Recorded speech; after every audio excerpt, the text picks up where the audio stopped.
Amém. Amém. O irmão Dylan hoje está querendo pregar também. Glória a Deus. É profético, né? É isso aí. Já disseram que ele vai ser pastor. Isso aí. Vamos abrir Apocalipse 2. A igreja de Pérgamo. Apocalipse 2, verso 12. Carta à igreja em Pérgamo. A terceira igreja que o Senhor Jesus endereçou a sua mensagem, localizada na Ásia Menor, também na Turquia. E sabemos que essa mensagem não é somente uma mensagem à igreja de Pérgamo, mas essa mensagem é uma mensagem à igreja atual. É uma mensagem à nossa igreja, é uma mensagem a cada cristão em particular. Essa mensagem, como todas as mensagens da Bíblia, ela é viva e eficaz. Apocalipse 2, verso 12. Antes eu queria convidar os irmãos a orar comigo. Pedir ao Senhor que nos dê graça e nos encha do Espírito Santo. Ó Deus, nós apresentamos diante de Ti este estudo bíblico, Pai. Pedimos que o Senhor arranque da nossa mente e do nosso coração todo o dardo inflamado do maligno, Pai. Toda a seta, Senhor, que Satanás tentou colocar na nossa mente, Jesus, e no nosso coração. Tudo aquilo que ocupa o nosso pensamento, que não vem de Ti. Oh Deus, enche a nossa mente, Santo Deus, com as coisas que são do alto. Oh Deus, enche a nossa mente, Pai, com aquilo que é puro, com aquilo que é santo, Senhor Jesus, com aquilo que glorifica o Teu santo nome, Senhor. Oh Deus, que possamos nessa noite beber da fonte da água da vida e desfrutar, Senhor, da alegria da salvação. Ó Deus, que possamos Te adorar em espírito e em verdade. Abre os olhos, Senhor, do nosso entendimento. Tira da nossa mente, do nosso coração, toda ansiedade, toda culpa, Senhor. E nos dá, Senhor, o descanso das nossas almas, que é Cristo. Revela-nos, Senhor, a beleza de Jesus Cristo. Nos ajude a voltarmos e a vivermos no primeiro amor. Nos dá, Senhor, um amor sincero por Ti e pelo nosso próximo. Ajuda, Pai, os Teus servos. Ajuda, Senhor, o pastor Nizam. Ajuda, Senhor, o irmão João. Estes servos Teus preciosos, que foram instrumentos Teus, Pai, na minha conversão. Oh Deus, que foram instrumentos Teus na fundação dessa igreja. Nos ajude a respeitar esses homens, a orar por eles, pela família deles. Pois o Senhor usou eles, meu Pai, de uma forma tão bonita para fundar a Igreja Comunidade Cristã Vida Eterna. Uma igreja que não pertence a homens, mas pertence a Ti. É uma parte do Teu corpo na terra.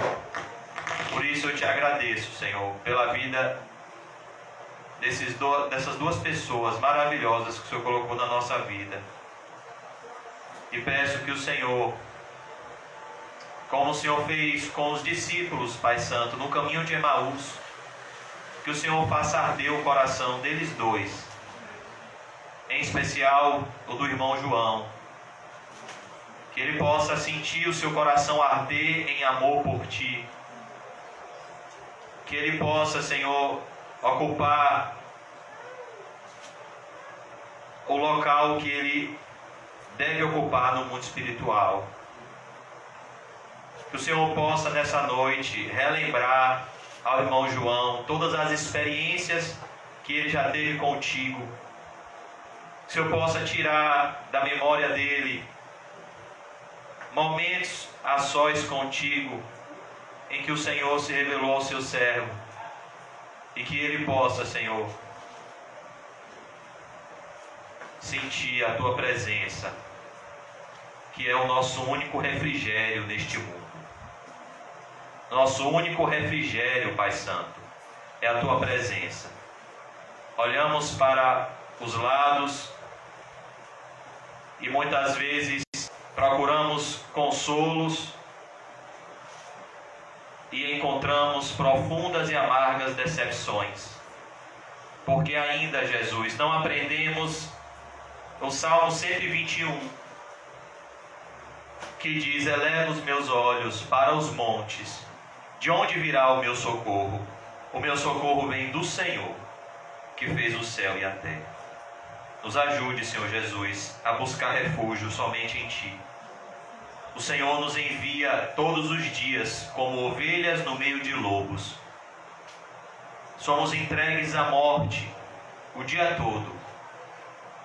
Mas em todas essas coisas somos mais do que vencedores por meio daquele que nos amou.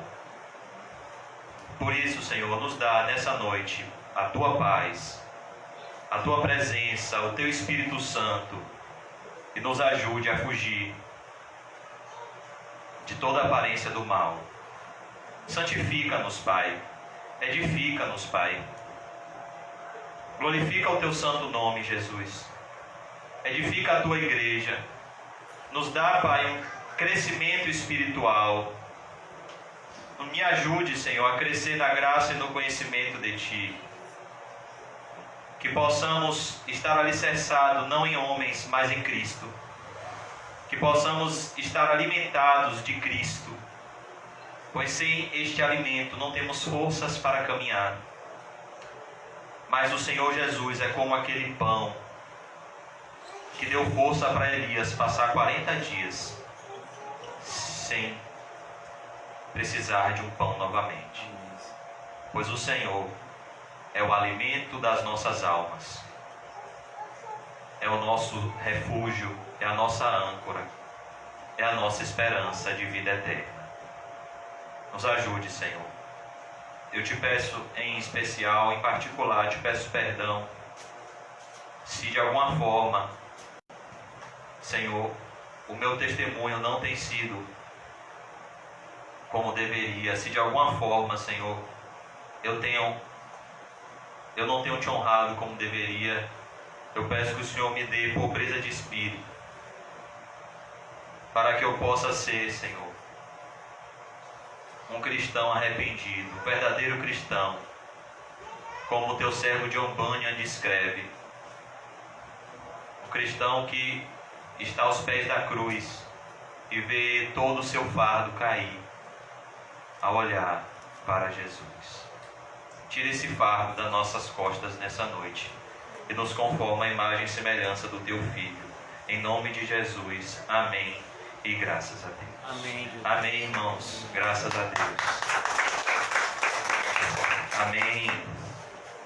Vamos abrir em Apocalipse 2:12. Deus é bom. Apocalipse 2:12. Carta à igreja em Pérgamo. Ao anjo da igreja em Pérgamo, escreve. A palavra Pérgamo significa casado. E nós vemos nessa igreja uma importante realidade. Numa igreja que é casada com Cristo, sendo influenciada pelo mundo. A palavra Pérgamo significa isso, casado. E a igreja de Pérgamo, como toda a igreja de Cristo, tem uma aliança com Cristo. Mas como nós vemos na Bíblia, Satanás usa nessa igreja a sua arma mais poderosa, junto com a perseguição, que é a sedução. Satanás, ele é mais perigoso como uma serpente do que como um leão que ruge. Porque a forma que ele se apresentou no Éden foi uma forma sedutora.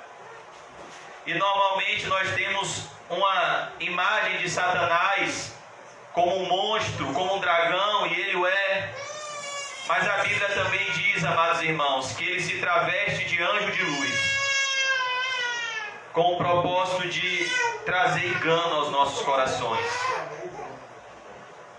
Por isso que o perigo que nós vemos na igreja de Pérgamo é que, eu postei até essa frase hoje no Facebook, o problema não é a igreja estar no mundo, o problema são os valores do mundo entrarem na igreja. E o que nós vemos na igreja de Pérgamo é isso, uma igreja que tem pessoas fiéis, mas uma igreja que também está sendo atacada pela sedução do mundo e dos falsos profetas. Certa feita perguntaram para um pastor: como está a sua igreja? E ele disse: vai bem, vai mais ou menos e vai muito mal. Porque muitas vezes na mesma igreja tem irmãos que estão amadurecendo na fé, crescendo na graça e no conhecimento. Tem irmãos que estagnaram na fé, eles pararam de crescer espiritualmente. E tem irmãos que estão em óbito espiritual. Tem irmãos ou na UTI, que estão à beira da morte espiritual. Então nós vemos aqui na igreja de Pérgamo o perigo do mundanismo.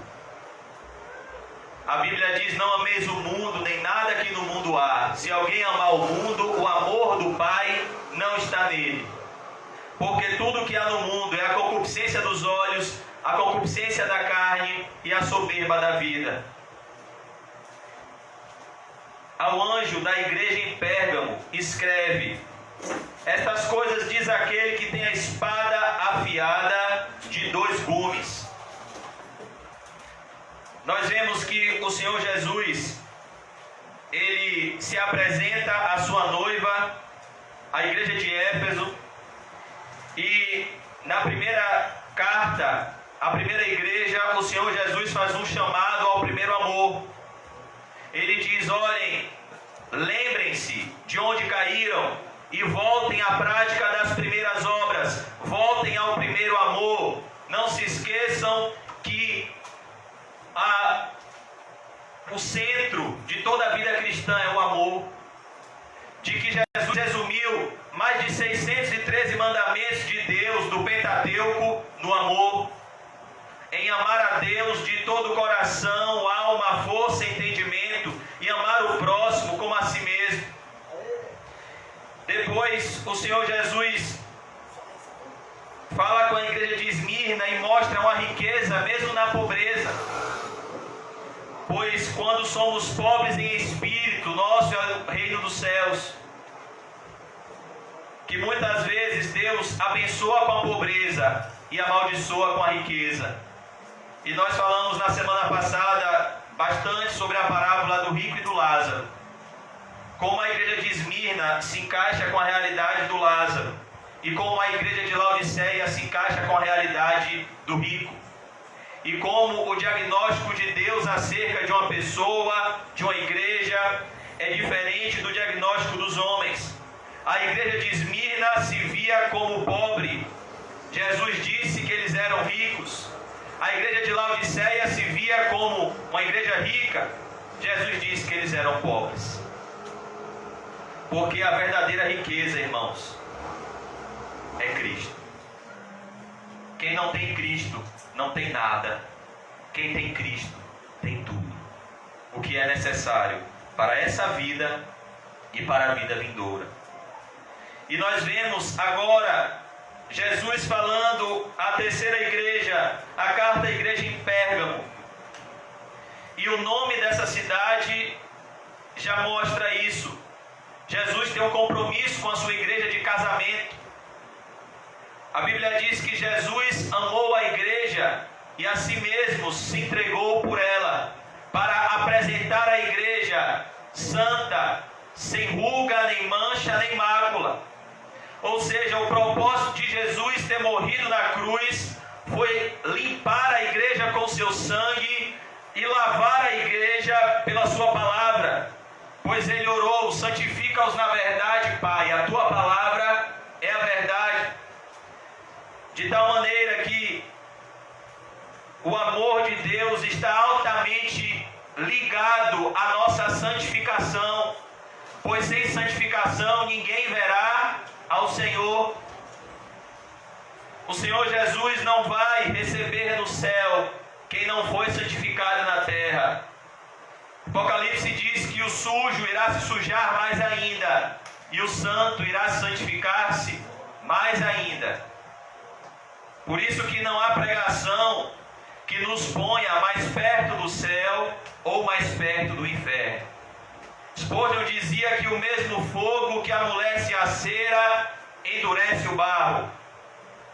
A mesma pregação que aproxima uma pessoa de Deus afasta mais ainda outras pessoas de Deus. Por isso que nós temos que sempre ter em vista o que Jesus nos revela em Apocalipse, que o Senhor passeia nos 7 candeeiros de ouro e tem as 7 estrelas, que são os 7 pastores, em suas onipotentes mãos, para que saibamos que quando nós saímos da nossa casa, nós não estamos vindo encontrar-se com homens, mas o nosso encontro verdadeiro é com Deus. Assim como a mulher do fluxo de sangue, que com muito esforço tocou na orla do manto de Jesus, e dele saiu virtude, saiu poder. Quando nós saímos das nossas casas, nós temos que ter essa convicção que nós estamos nos dirigindo à casa de Deus, que nós estamos indo ao encontro pessoal com o próprio Cristo. Por isso aqui ele diz: estas coisas diz aquele que tem a espada afiada de 2 gumes. E aqui nós vemos, irmãos, uma realidade. A palavra de Deus é uma espada afiada de 2 gumes. Ela corta tanto para a esquerda, tanto para a direita. Ela corta tanto para a salvação e ela corta tanto para a condenação. Se quiser, pode deixar que eu espero que seja profundo. Pode ficar tranquilo. Então nós vemos, irmãos, que se eu estiver falando baixo, os irmãos podem me exortar. Nós vemos que a palavra de Deus, ela é sempre uma espada afiada de 2 gumes. Ela separa o pecador do seu próprio pecado, ou ela condena o pecador. Eu queria convidar os irmãos a abrir uma passagem em Isaías 1,18, que mostra essa espada de uma forma mais concreta. Isaías 1,18.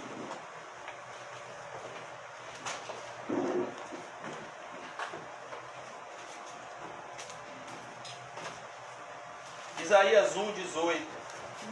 Nós vemos essa espada afiada de 2 gumes. Isaías 1, verso 18, diz assim a palavra do Senhor: vinde, pois, e arrazoemos. Aqui é um chamado ao arrependimento. Isaías está dizendo: venham, vamos raciocinar juntos. Todo chamado ao arrependimento é um chamado a pensar novamente. Esse é o significado da expressão arrependimento. No grego, metanoia, significa repensar, pensar novamente, ter um novo conceito acerca do mesmo assunto. Nós vemos isso de forma prática na parábola do filho pródigo. O que levou o filho pródigo de volta dizia daqueles que estavam vindo adorar a Deus de forma hipócrita, dizendo que Deus não aceita o culto que não proceda de um coração sincero e puro. Assim como ele rejeitou a oferta de Caim, ele estava rejeitando a oferta das pessoas que estavam vindo adorar a ele debalde. Mas Deus é tão maravilhoso que ele convida aquelas pessoas ao arrependimento. Vinde, pois, e arrazoemos, diz o Senhor, ainda que os vossos pecados sejam como a escarlata. Escarlata é uma flor bem vermelha. O que Isaías está dizendo é, ainda que seus pecados sejam gravíssimos, ainda que sejam crimes de sangue, como disse Davi no Salmo 51, verso 14, livra-me, ó Deus, dos crimes de sangue. Ainda que você tenha cometido pecados horríveis, o seu pecado não é maior do que o sangue de Jesus. O seu pecado não é maior do que a graça de Deus. O seu pecado não é maior do que o poder de Deus de lhe perdoar, de lhe purificar e de lhe salvar de toda injustiça. Eles se tornarão brancos como a neve. É um princípio que está em toda a Bíblia. Aquele que confessa e deixa, alcança a misericórdia. Mas o que encobre as suas transgressões, jamais prosperará. Ainda que sejam vermelhos como o carmesim, se tornarão como a lã. Agora no verso 19 nós vemos essa espada. Se quiserdes e me ouvirdes, comereis o melhor desta terra. O que é o melhor dessa terra? O Espírito Santo, a certeza da salvação, os consolos que vêm de Deus. Mas olha aqui o verso 20. Mas se recusardes e fordes rebeldes, sereis devorados à espada, porque a boca do Senhor o diz. É dessa forma que Jesus se apresenta à igreja de Pérgamo, como aquele que tem uma espada afiada de 2 gumes. É uma espada que salva o pecador arrependido, mas é uma espada que mata o pecador impenitente. É uma espada que salvou o ladrão da cruz da direita, mas é uma espada que condenou o ladrão da cruz da esquerda. Quem nele crê não é julgado, mas o que não crê já está condenado, porque não crê no nome do unigênito Filho de Deus. Por isso que eu queria convidar os irmãos a voltarem para o livro de Apocalipse.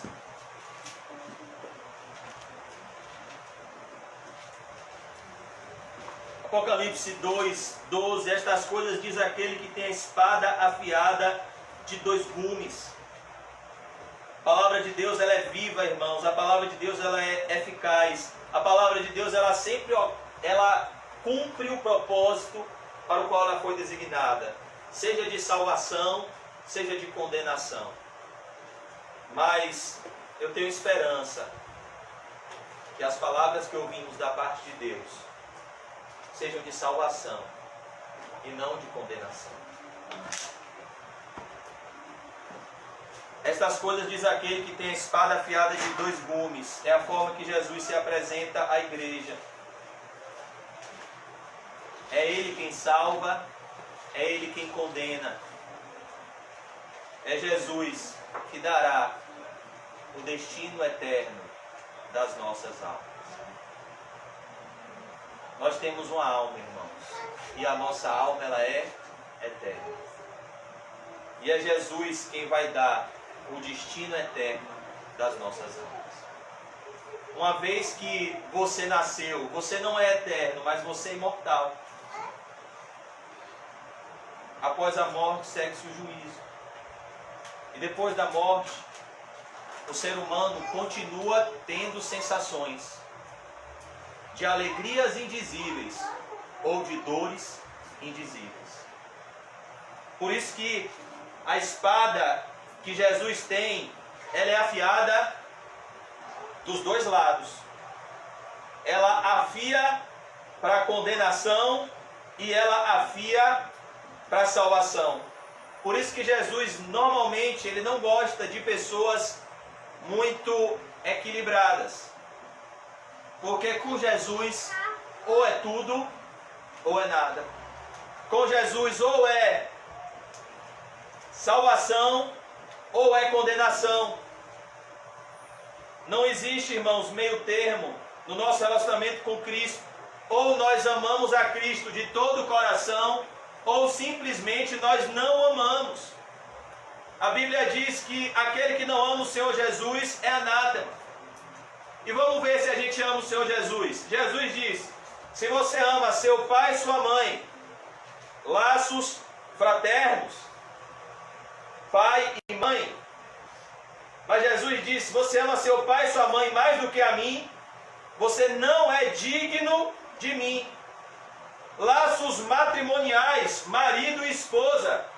Jesus diz: se você amar seu marido ou sua esposa mais do que a mim, você não é digno de mim. Laços entre pais e filhos. Se você ama seu filho ou sua filha mais do que a mim, você não é digno de mim. Laços de irmãos. Se você ama seu irmão ou sua irmã mais do que a mim, você não é digno de mim. O amor próprio. Aquele que não toma a sua cruz e vem após mim, não é digno de mim. Perceba que o amor por Jesus é algo radical. Essas coisas diz aquele que tem a espada afiada de 2 gumes. Conheço o lugar em que habitas, onde está o trono de Satanás, e que conservas o meu nome. Então perceba, irmãos, no verso 13, Jesus se apresenta como aquele que conhece as nossas obras e como aquele que conhece o lugar aonde estamos. Jesus conhece a impiedade do alto das pombas. Jesus conhece a impiedade dos nossos vizinhos. Ele conhece a maldade do mundo ao qual nós estamos inseridos. Por isso que ele diz aqui: conheço o lugar em que habitas. Ele sabe, irmãos, onde nós estamos. E ele é quem nos socorre para não negarmos o seu nome. Nós vimos na semana passada o que ele disse à igreja de Esmirna: ser fiel até a morte, e dar-te-ei a coroa da vida. E que conservas o meu nome. Conheço o lugar em que habitas, onde está o trono de Satanás. Onde é que está o trono de Satanás, irmãos? No mundo inteiro. A Bíblia diz que o mundo inteiro jaz no maligno. A Bíblia diz que Satanás é o Deus deste século que cegou o entendimento dos incrédulos. Nesse contexto específico aqui, fala de um centro de culto ao imperador e um centro de culto a uma entidade chamada Esculápio, um falso deus, que é o símbolo da medicina. Quem aqui já fez algum curso, alguma coisa na área de saúde, sabe que o símbolo da medicina é uma serpente.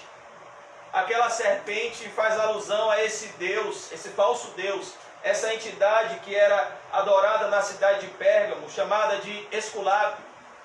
Era uma cidade onde a medicina era muito forte, muito avançada na época, e onde as pessoas usavam esse misticismo junto com a competência da medicina local. Então vinham pessoas do mundo inteiro atrás de curas, adorando essa falsa entidade chamada Esculápio, que prometia cura para aqueles que o adoravam, aonde as pessoas não acreditavam no verdadeiro Deus. Nós sabemos, irmãos, que Jesus Cristo ele pode curar. Ele é o mesmo ontem, hoje e será eternamente. Não há nenhuma passagem na Bíblia que comprove que os dons cessaram. Jesus Cristo continua o mesmo. Ele pode nos socorrer nas nossas aflições, assim como ele socorreu aquelas pessoas nos evangelhos, como ele socorreu aquela mulher sírio-fenícia, que sua filha estava endemoniada em casa, como ele socorreu a mulher do fluxo de sangue, como ele socorreu Jairo, que a sua filhinha tinha morrido, como ele socorreu a família de Lázaro. Ele continua socorrendo hoje aqueles que se achegam a ele com corações humildes. O único requisito para se aproximar de Jesus é a humildade. é o quebrantamento de coração, é a sinceridade. Nós vemos a forma que Jesus tratava os fariseus e a forma que Jesus tratou pessoas que eram altamente rejeitadas da sociedade israelita. Como ele desprezou o ódio dos fariseus que queriam apedrejar a mulher adúltera. E como ele tratou ela com misericórdia. Eu também não te condeno, agora vá e não peques mais. Nós vemos como Cristo, irmãos, é misericordioso. Ele sabe o lugar em que habitamos, a cidade em que moramos, a casa em que moramos, o trabalho onde trabalhamos. Ele sabe aonde nós estamos. Às vezes a gente pensa que Deus não sabe as nossas dores, que Deus não está vendo o que a gente está passando. Ele sabe. Ele conhece as nossas obras e Ele conhece o lugar em que nós habitamos. Onde está o trono de Satanás. Olha que coisa, irmãos. Deus entregou o mundo inteiro nas mãos do maligno. Satanás disse para Jesus: tudo isto te darei, todos os reinos deste mundo, se prostrado me adorares. No sentido de que o próprio Deus delegou ao diabo uma administração sobre este mundo. Quando Jesus foi preso, quando ele estava vindo, Judas com a turba e os soldados com varas, com pedaços de pau para prender ele, como se ele fosse um criminoso, Jesus disse: o príncipe deste mundo está vindo e eu não tenho nada com ele. É o príncipe deste século. O mundo, irmãos, é um centro de adoração a Satanás. A gente precisa cada vez mais cultivar no nosso coração a ideia de que nós somos peregrinos. Nós estamos aqui, mas nós não somos daqui. Nós somos pessoas celestiais, que têm um caráter celestial, que têm uma mente celestial, que têm propósitos celestiais, que têm uma vida celestial. Quando nós falamos que o mundo espiritual é real, é porque ele é real mesmo. Nós temos uma vida, irmãos, que é muito além do que a vida que os seres humanos naturais vivem. Nós temos uma vida eterna, que já começa a ser vivida aqui na terra. Por isso ele diz: e que conservas o meu nome. Perceba, existiam pessoas fiéis, mesmo em meio a um ambiente de tamanha oposição. É possível ser fiel a Deus. Daniel é uma grande prova disso. Que você pode estar no mundo sem se contaminar com os valores deste mundo. E isso vai exigir de mim e de você muita disciplina. Não é fácil, irmãos, manter-se santo no mundo. Eu li uma frase esses dias que eu achei muito interessante, que diz assim: santidade é fácil de fingir e difícil de se ter de verdade diante de Deus. É fácil fingir uma santidade que não temos, mas é difícil viver uma vida santa em espírito e em verdade no mundo em que vivemos. Eu estava conversando aqui domingo, depois do culto, com o irmão Mateus. Foi domingo ou foi sexta? Foi sexta, não foi?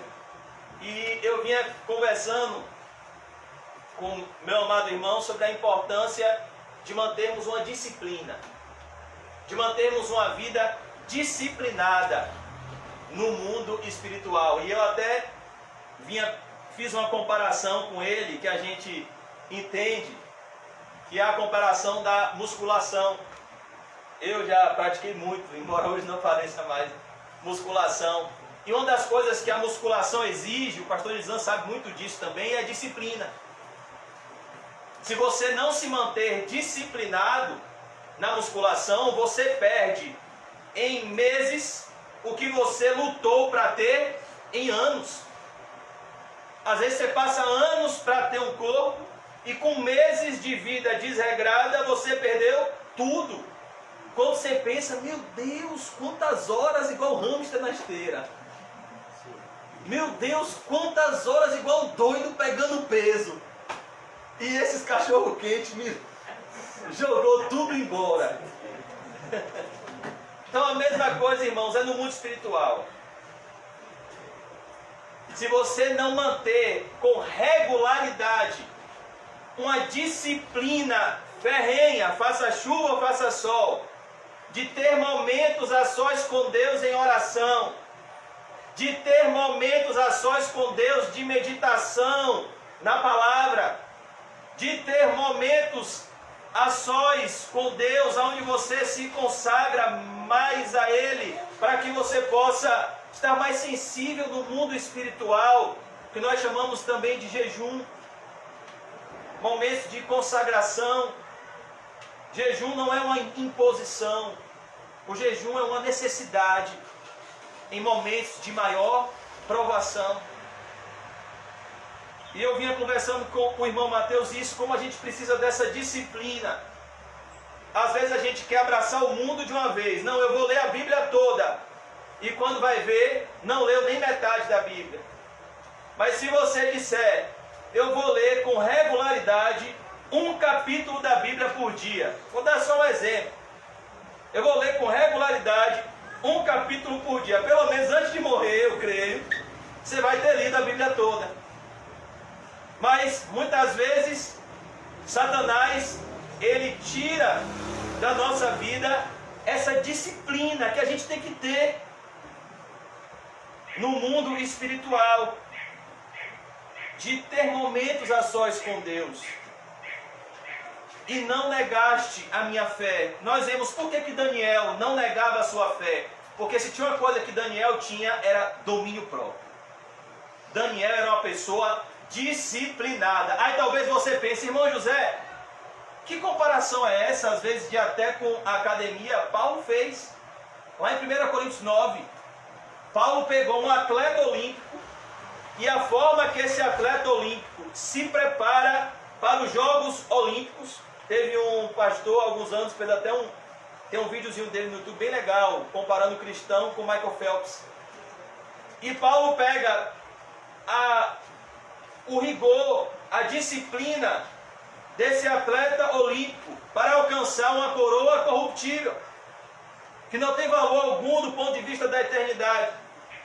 E ele compara a disciplina desse atleta olímpico, e ele diz assim, o atleta, o verdadeiro atleta, o recordista, o campeão como Michael Phelps, ele em tudo se domina.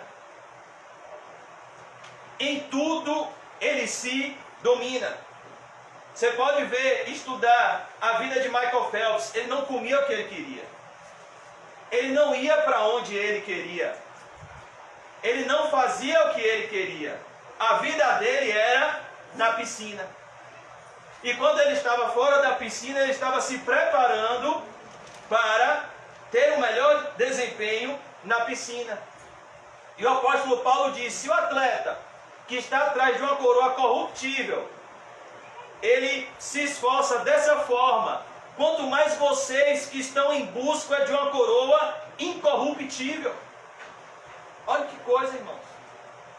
Como nós temos que ter essa disciplina, como nós temos que ser rigorosos com nós mesmos.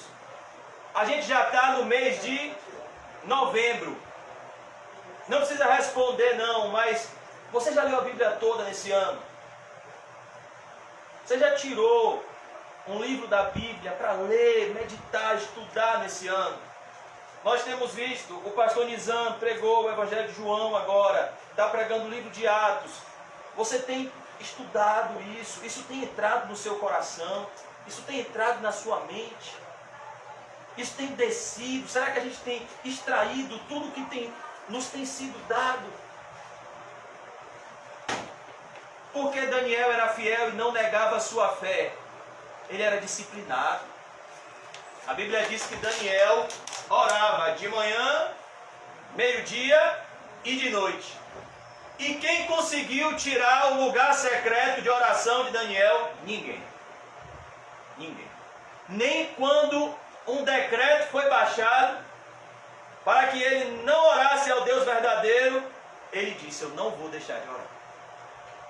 Porque ele tinha disciplina e regularidade na sua fé. Uma vida indisciplinada, irmãos, não resultará em fidelidade a Deus. A vitória de Daniel sobre aquela provação da cova dos leões foi resultado de uma vida de disciplina. O atleta olímpico não chega na hora da prova do jeito que eu estou aqui. Quando ele se jogar na água, o nadador do meu corpo aqui, a água da piscina vai embora. Acabou a prova. O atleta olímpico não se prepara na hora da prova. Ele passa toda a sua vida se preparando para aquilo. E deixa eu te dizer, nós estamos à beira de uma grande prova. A volta de Jesus, a ascensão do anticristo. E o quanto antes nós temos que buscar viver essa vida disciplinada. Não é ir para o culto porque o pastor está falando, porque o irmão está falando. Não, ir para o culto porque você precisa. Você é o corpo de Cristo. Você precisa de irmãos, você precisa de irmãs, você precisa ouvir uma palavra de Deus, você precisa ser edificado, ser consolado, ser exortado, ser chamado ao arrependimento, você precisa praticar o amor e as boas obras. É por isso que a gente vem para a igreja, para glorificar a Cristo. E não negaste a minha fé. É possível, irmãos, não negar a fé. Eu sei que tem pessoas que pregam que Jesus fez tudo e a gente não precisa fazer nada. Tem pessoas que pregam, que pessoas até que eu gosto e oro, mas que pregam, dão esse testemunho e pregam esse evangelho, que você precisa só descansar no que Cristo fez, você não precisa fazer nada. Mas o próprio Senhor Jesus disse lá em Lucas 13: esforçai-vos por entrar pela porta estreita. A palavra esforço significa agonize. Ainda nos dias de Antipas, minha testemunha, meu fiel, o qual foi morto entre vós, onde Satanás habita. Então agora, Jesus vai trazer um exemplo prático. Ele vai trazer um homem que foi discípulo do apóstolo João e que liderou essa igreja. E Jesus está chamando esse homem pelo nome. Que maravilha! Como o pastor João está aqui se alegrando muito em ver que os seus filhos, Dylan, andam na verdade. João aqui está vendo Jesus falando com ele sobre o seu filho na fé.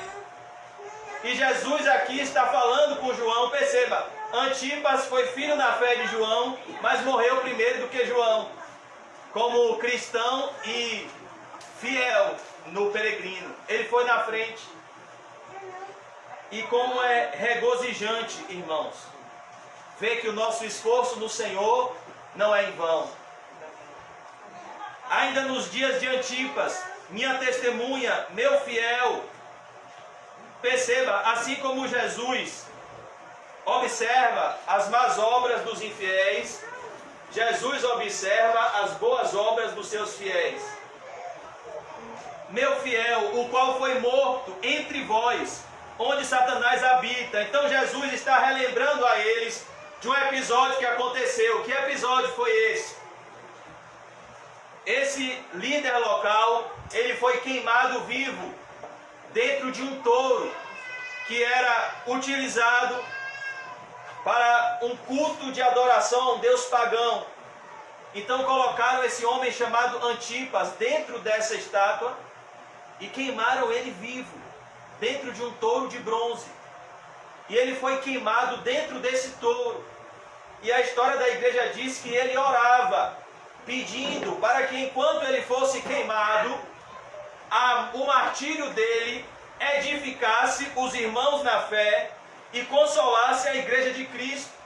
Que Jesus fortalecesse a alma dele para que ele não negasse o seu nome e que os irmãos que ele iria deixar na terra fossem edificados com testemunho santificador. E aqui nós vemos que Jesus ouviu a oração de Antipas pois ele está aqui falando com a igreja de Antipas, mesmo depois dele ser morto. Porque aquele que faz a vontade de Deus permanece eternamente. A Bíblia diz que o sangue do justo Abel clama da terra até hoje. Nós vemos o sangue de Spurgeon falando com a gente até hoje, clamando da terra até hoje. Você já ouviu o nome de alguém que perseguiu Spurgeon? Não. Você já ouviu falar do nome do jornalista que publicou no Jornal de Londres o atentado que teve na igreja de Spurgeon? Não. Você já ouviu o nome dos hooligans, dos rebeldes, jovens, cheios de Satanás, que fizeram um grande mal a Spurgeon? A igreja estava cheia e eles entraram na igreja e começaram a gritar que estava tendo incêndio. E as pessoas saíram correndo e pessoas morreram pisoteadas. E Spurgeon passou meses de depressão por conta disso. Você ouve falar do nome dessas pessoas? Não. Mas o testemunho de fé de Spurgeon fala com a gente, mesmo 200 anos depois de Spurgeon ter sido morto. Você já ouviu falar do nome do juiz que assinou a sentença da prisão de John Bunyan? Eu nunca ouvi, mas eu ouço falar de John Bunyan muitas vezes. Eu hoje mesmo estava com o livro dele, John Bunyan, O Peregrino. Então nós vemos aqui, irmãos, que vale a pena fazer a vontade de Deus.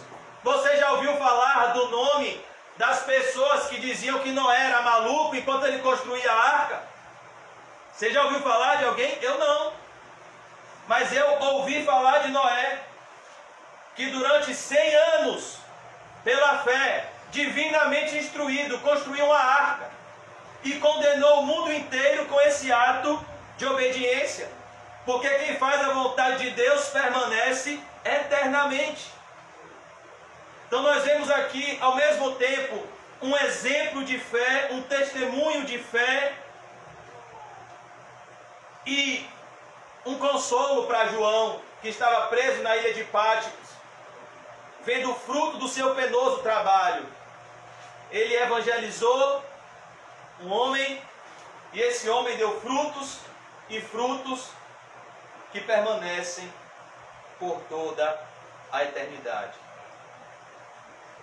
Verso 14: tenho todavia contra ti algumas coisas. Perceba, Jesus aqui agora começa a fazer exortações à sua noiva. Pois que tens aí os que sustentam a doutrina de Balaão. Olha como Jesus se preocupa com o que é pregado na igreja. A palavra doutrina significa conjunto de ensinamentos. E você pode ter uma vida errada, mesmo tendo uma doutrina correta. Mas você não pode ter uma vida correta sem a doutrina correta. Porque você vive a partir daquilo que você crê. A Bíblia diz, como o homem pensa, assim ele é.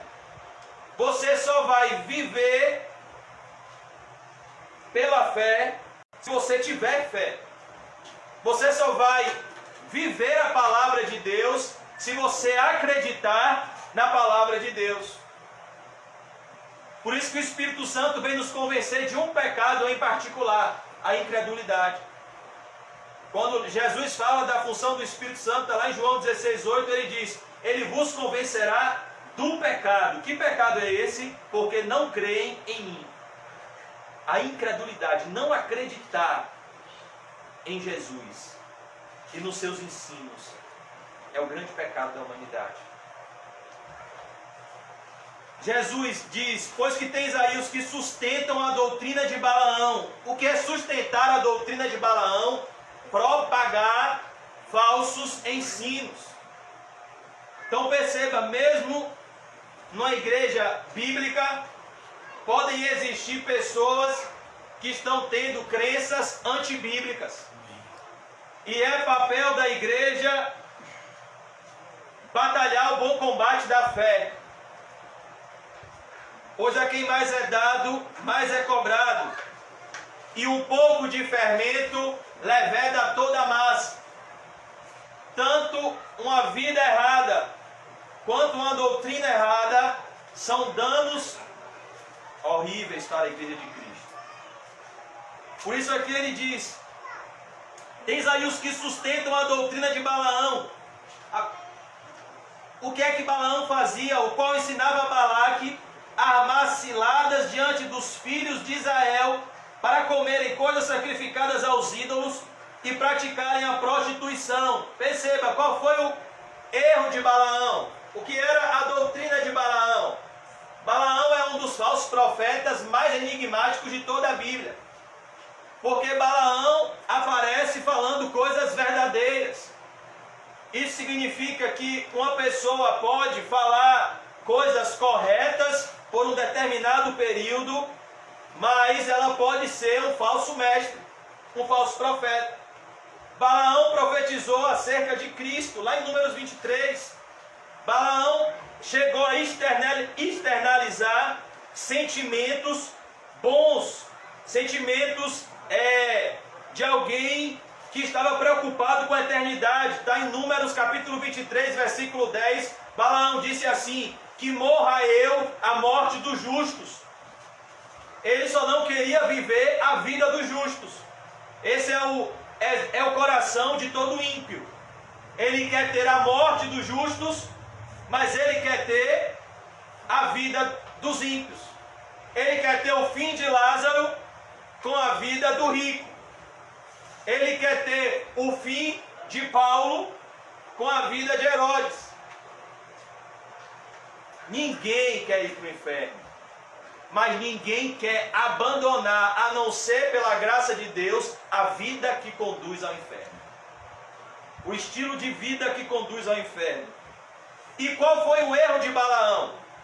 Balaão foi contratado por Balaque, um homem perverso, adorador de um deus pagão, para que ele pudesse amaldiçoar o povo de Deus.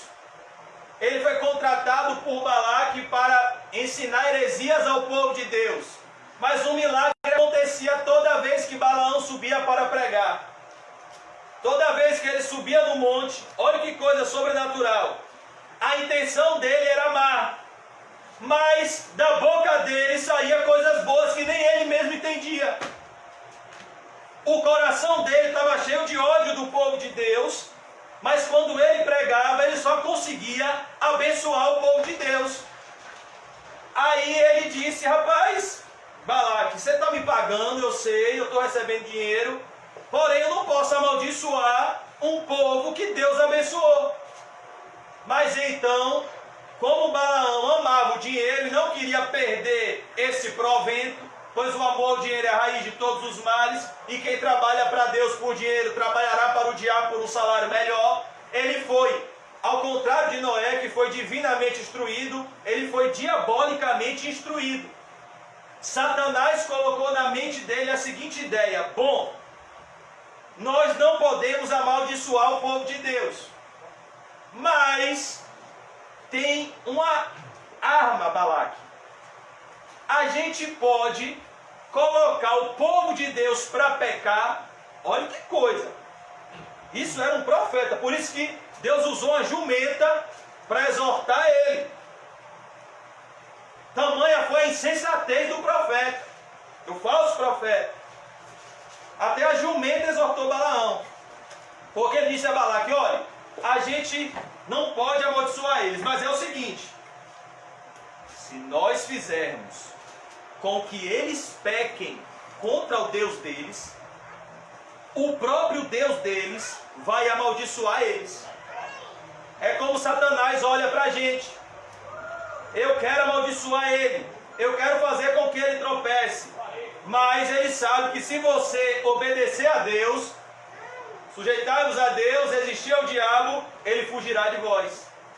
A grande arma que Satanás tem na nossa vida é a desobediência. Então Balaão deu a ideia para Balaque: faz o seguinte, seduz o povo ao pecado. Quando o povo pecar, você vai ver o próprio Deus deles destruindo eles. E deu certo.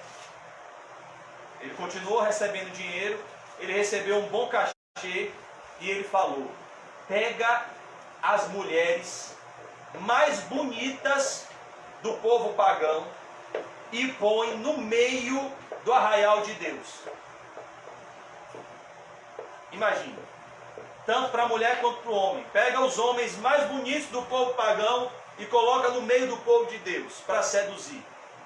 E a Bíblia diz que o povo de Deus começou a se relacionar com povos pagãos. E o que aconteceu? Em um só dia, Deus matou 25 mil pessoas. Por quê? Porque o que Balaão disse se cumpriu. Não. Enquanto eles estão obedecendo, há um ditado lá sobre eles. Se Deus é por eles, quem será contra eles? Mas se nós colocarmos eles em desobediência, há um ditado também. Se Deus for contra eles, Balaque, ninguém será por eles. E isso aconteceu. E aqui Jesus fala com a igreja de Pérgamo, com o pastor da igreja de Pérgamo: olhe, tem pessoa aí que está sustentando essa doutrina, que você pode viver uma vida ímpia e mesmo assim Deus vai te salvar, que a graça de Deus se manifesta mais poderosa naqueles que pecam mais poderosamente. Isso nasceu no coração de Satanás. Spurgeon, por exemplo, nunca viveu uma vida desregrada. Spurgeon, com 6 anos, já tinha lido o Peregrino inteiro. Spurgeon nunca frequentou um bar. Nunca conheceu uma mulher que não fosse a esposa dele. Spurgeon viveu uma vida correta. Às vezes a pessoa pensa, não, para a pessoa ter uma conversão verdadeira, tem que mergulhar no pecado, porque onde abundou o pecado, superabundou a graça. E às vezes tem até um certo preconceito com crianças que crescem na igreja. Não. As crianças que crescem na igreja podem ser uma bênção. A obra de convicção de pecados está aqui, ó, é sobrenatural. Spurgeon passou por uma depressão de convicção de pecado, que ele pensou que ia morrer, sem nunca cometer atos externos escandalosos. Estava tudo aqui. Então o Espírito Santo pode convencer uma pessoa sem que ela viva uma vida desregrada. Ele salva também pessoas desregradas para viverem uma vida santa. Mas não existe essa ideia de que o pecado aumenta a graça de Deus. Então assim, viveremos no pecado, é o que Paulo diz em Romanos 6, para que a graça de Deus abunde? De jeito nenhum. Nós os que morremos para o pecado, como viveremos nele? Então, algumas pessoas estavam sustentando essa doutrina de Balaão. Uma doutrina diabólica, que você pode viver uma vida ímpia e mesmo assim entrar no céu. É assustador o que algumas pessoas que se dizem cristãs postam. Recentemente uma pessoa que tem uma influência espiritual sobre muitos postou uma foto de vinho e pizza. Tomando vinho e comendo pizza. São essas pessoas que sustentam a doutrina de Balaão. Pessoas que não têm nenhum compromisso em viver a fé cristã. Só tem compromisso em falar. Não ajudam ninguém a não ser os seus próprios ventres.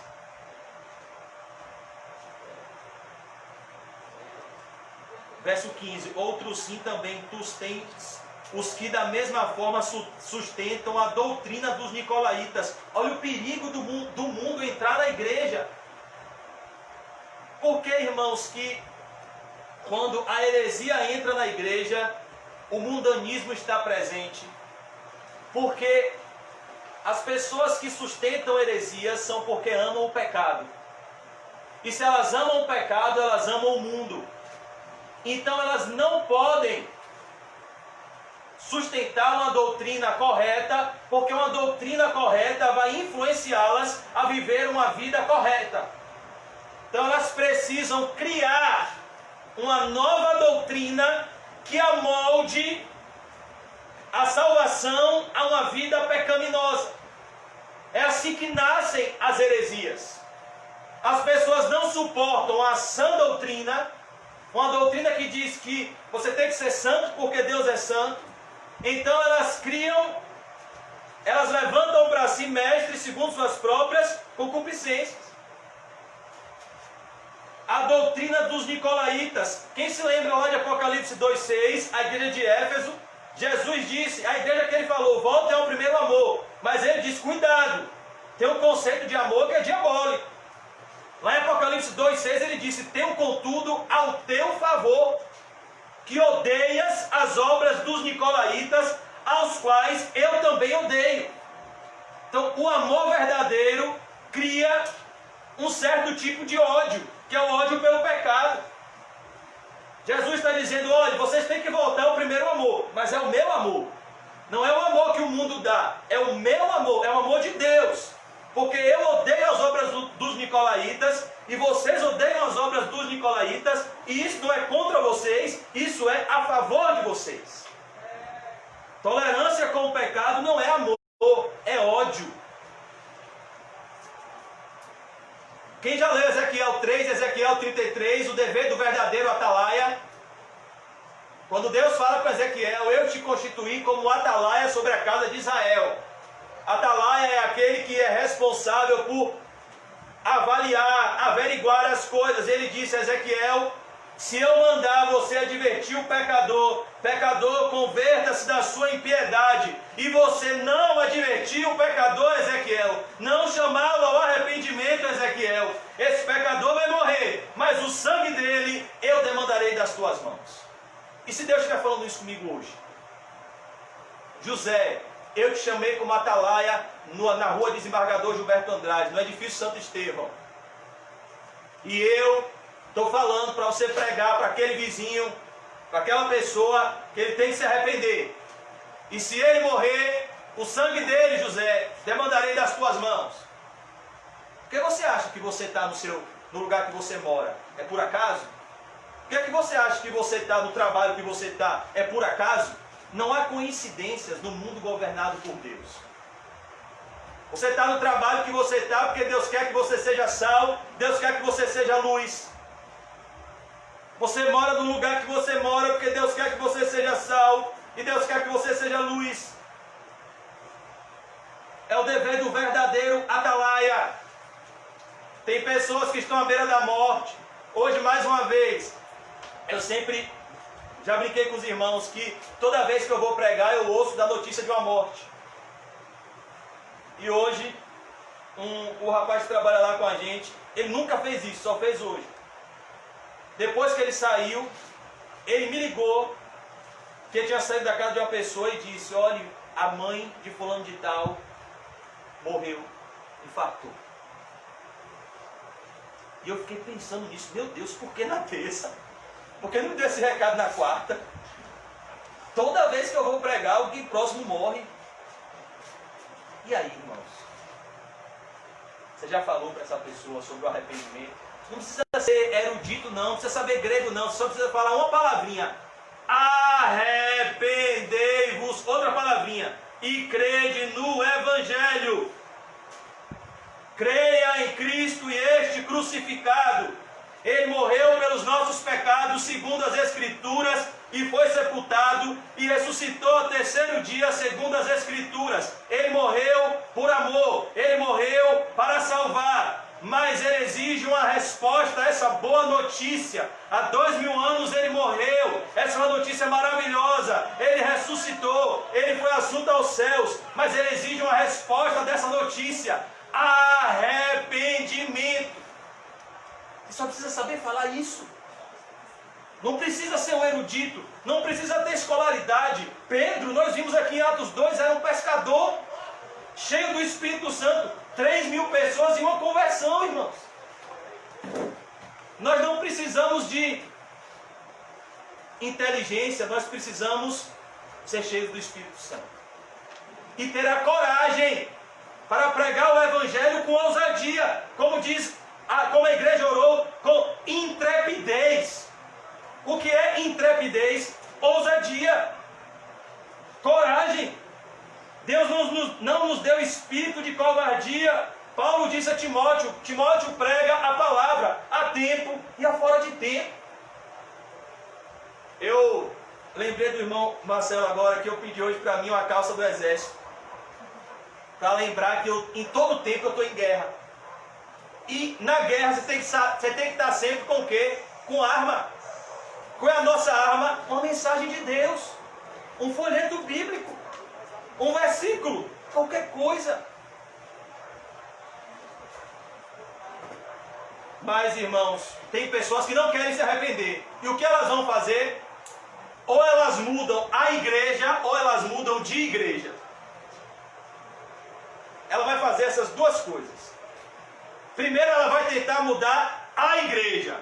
Quantas pessoas não já tentaram mudar a pregação do pastor Nizam? Quando elas não mudam a igreja, elas mudam de igreja. Porque elas mesmas não querem mudar. Como dizia Martin Lloyd Jones, Deus não muda o evangelho para as pessoas caberem nele. Deus muda as pessoas para que elas se adequem às exigências do evangelho. Não foi o que Jesus disse a Nicodemos? Importa-vos nascer de novo. Nicodemos, eu não vou mudar a lei de Deus para você entrar. Eu não vou baixar o nível da santidade de Deus, Nicodemos, para você ser salvo. Você precisa nascer de novo, porque o padrão de Deus vai continuar. Deus é santo e Deus é santo.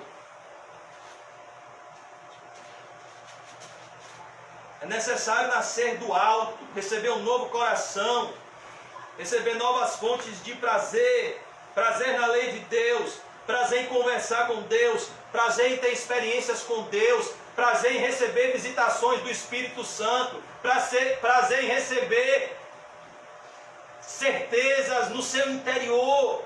Como dizia Paulo, eu sei que eu tenho crido, Ele é fiel para guardar o meu depósito até aquele grande dia. Eu sei que todas as coisas cooperam para o bem daqueles que amam a Deus. Eu sei. Convicções internas, experiências internas com o Espírito Santo que transformam o seu caráter. É isso que você precisa, que eu preciso. Verso 16. Olha o remédio para a igreja de Pérgamo. Olha o remédio para a nossa igreja. Olha o remédio para a nossa vida. Arrependimento. Verso 16. Portanto, arrepende-te. Jesus é direto. É Jesus que está dizendo. Portanto, faz o quê? Arrepende-te. A igreja, irmãos, é o lugar mais santo na terra. Porque é um lugar que não pertence a essa terra. Se tem uma coisa que tira a força da igreja, é o pecado. Se tem uma coisa que tira a presença de Cristo na igreja, é o pecado. Jesus estava onde na Odisseia? Do lado de fora. Tanto do ponto de vista externo, como igreja, quanto do ponto de vista interno, como um cristão pessoal, o pecado afasta da gente o sentimento, a convicção da companhia de Jesus do nosso lado. Não foi o que o pecado fez no Éden? Quando o homem peca, cadê Deus? Que vinha de forma amigável na viração do dia, se relacionar com Adão e Eva, se alegrar com Adão e Eva. O homem pecou, cadê Deus? Cadê o homem? O homem está escondido atrás de um arbusto. E Deus está gritando: Adão, onde estás? Por conta do pecado. O pecado nos tira da presença de Deus, irmãos. O pecado é magníssimo. E uma vez que pecamos, Deus exige arrependimento. Arrependimento. E se não, agora perceba o que Jesus diz. O que Jesus diz aqui, a igreja de Pérgamo, é o que ele disse lá em Lucas capítulo 13, versículo 1 ao 5. Quando ele fala da tragédia da torre de Siloé. Quando ele fala das pessoas que morreram, cujo sangue Pilatos misturou, uma tragédia em Israel. E ele diz: vocês pensam que essas pessoas que morreram nessas tragédias são mais pecadores do que vocês? Não, antes eu vos afirmo, se não vos arrependerdes, todos de igual modo perecereis. O que Jesus está dizendo aqui à igreja de Pérgamo é: arrependimento ou morte, conversão ou condenação, céu ou inferno. Nós não estamos tratando aqui, irmãos, sobre sua melhor vida agora. Nós estamos tratando sobre o destino eterno da sua alma. Hoje eu estava com o irmão Kim e o irmão Ederval falando coisas sérias com a pessoa evangelizando. E eu até conversei com eles depois. Há momento de dar risada, mas há momento de ficar sério. Um médico numa cirurgia fica dando risada, fica brincando. Não, é um momento sério. Você está pregando a palavra para uma pessoa, pode ser a última vez. Pode ser o último encontro seu com ela na terra, ou pode ser o último momento em que o coração dela está disponível para a graça de Deus. Porque a Bíblia diz que existe um estágio de endurecimento que não há mais como voltar atrás. São pessoas que têm a consciência cauterizada. Que é a consciência cauterizada, a consciência já morreu, já blasfemou o Espírito Santo, já apostatou. Os sete espíritos imundos já se apossaram. A pessoa não pode mais voltar atrás. É como Judas. Satanás já entrou em Judas. Não tem como mais se arrepender. Tem pessoas que entram nesse estágio de espírito. E você não sabe quando é o último momento. O último culto. Como foi o último culto de Judas. O que tem que fazer, Judas? Faz depressa. E ali foi a última oportunidade de Judas. Estava diante da porta do céu e desceu ladeira abaixo ao inferno.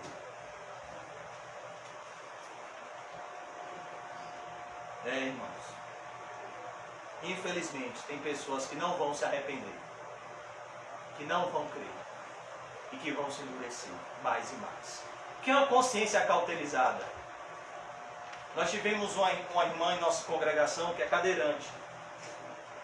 E ela relata um episódio, eu estou falando isso do ponto de vista físico, aonde uma jarra de café quente caiu na perninha dela. Ela é paraplégica, ela não sente os membros inferiores. E ela disse que ela não sentiu nada, mas a queimadura foi tão forte que quando puxou saiu a pele. Mas ela não sentiu nada porque a perninha dela está cauterizada, paralisada, não sente. Uma pessoa pode estar diante de Deus, estar assim, ela não sente mais. Ela não sente mais a convicção de pecados, ela peca e já se tornou normal viver na prática contínua do pecado. Isso é assustador, mas isso é real. Por exemplo, irmãos, quando alguém começa a trabalhar na Limpurbe, no caminhão do lixo, nos primeiros dias, ele sente uma diferença enorme. Rapaz, que cheiro horrível! Aquele cheiro de lixo o tempo todo, mas o tempo vai passando e a pessoa vai se habituando com aquele odor. E com o passar dos anos, aquele funcionário da Limpurbe ou da Revita já acha normal o cheiro do caminhão de lixo. O pecado é assim. Se você não for radical com ele, ele se torna um hábito na sua vida e você vai começar a se acostumar com ele, quando na verdade você tem que cortar ele, arrancar ele, extirpar ele da sua vida, antes que ele extirpe você do paraíso, da vida eterna. Não tem atalho para o céu, não tem caminho largo, a porta é estreita e o caminho é apertado. Não tem pecado que pode... Não, Jesus vai deixar passar isso. Eu estou cometendo em um oculto, mas ninguém vai ver. Não, Ele está vendo e Ele quer que você confesse e abandone. E quem disser o contrário é mentira. Não, ninguém é bom, Abraão mentiu. Não, pera aí, rapaz. Pedro negou Jesus 3 vezes. Não, pera aí, Davi adulterou. Não. Esses são exemplos para a gente não cair, não para a gente justificar nosso pecado. Pedro negou Jesus 3 vezes, não foi? Ele chorou amargamente. Ele nunca mais negou Jesus. Ele deu frutos dignos de arrependimento. Tem pessoas que fazem isso, adoram justificar. São ótimos advogados para pleitearem suas próprias causas diante do tribunal de Deus. essas pessoas vão ter uma péssima experiência quando se encontrarem com o tribunal de Deus. Pois só há um Deus e um mediador e advogado entre Deus e os homens, Jesus Cristo homem. Se não for Jesus o mediador, você pode ter o melhor argumento, a melhor oratória, você pode ter a melhor defesa, com Deus não vai colar. Ou ele vai dizer, vinde benditos do meu Pai, ou ele vai dizer, apartai-vos de mim, maldito. Não, Deus, mas olha aqui, está escrito. Não. E o juízo de Deus vai ser declaratório. Deus não é injusto, Ele não vai dizer, você está condenado e você está condenado. Não, Ele vai mostrar, você está condenado por causa disso e disso e disso. Você tentou esconder de todos os homens, mas eu vi. Não foi assim que Natan disse para Davi, por isso que Deus amava Davi. Davi, você estava pensando que Deus estava dormindo, foi? Eu vi tudo, Davi. O que fizeste em oculto, Deus vai fazer com você à luz do dia. Porque Ele te ama, Davi, porque Ele quer te corrigir. Mas Deus estava vendo, Ele viu tudo. Você estava pensando que Deus não sabe que você está aí bancando uma de bom moço, Ele viu tudo. Vocês não, eu sou perverso, mau, perverso. Nós não somos bons, nós somos pecadores. Bem diz sempre irmão Quinho, bom só tem um, que é Deus. E ai de nós, sem a presença dele nas nossas vidas. Certa feita, George Whitefield disse de um bêbado cambaleando na sua rua, ali vai eu, irmão, sem a graça de Deus. As pessoas pensavam que ele ia zombar, ali sou eu sem a graça. Hoje passou uma pessoa totalmente translocada, falando um monte de coisa na rua. E às vezes a gente tem um sentimento de pensar assim, que a gente é melhor que aquela pessoa, né? Não. Ali sou eu sem a graça. Deus colocou um rei para viver como animal na boca do Nabucodonosor. Até isso aqui da gente, ó. Se Deus mexer em um parafuso, vai tudo embora. Nosso cérebro é muito frágil. Uma veiazinha que Deus tocar assim, ó, a gente vira mongolóide do dia para a noite. Somos dependentes de Deus, irmãos. Ai de nós sem a presença de Deus. Concluindo, e se não venho a ti sem demora, e contra eles pelejarei com a espada da minha boca. O que Jesus está dizendo é, ou o pecado sai da igreja, ou eu vou pelejar com a espada da minha boca. Essa espada aqui agora não é uma espada que salva e condena, é uma espada só que condena e mata. A arma de Jesus é o que sai da boca dele, é a palavra que sai da boca dele. A Bíblia diz, não temais os que matam o corpo e não podem fazer mais nada. Temam antes aqueles que além de matar o corpo, têm o poder de lançar sua alma no inferno. Por isso não guarde mágoa de ninguém.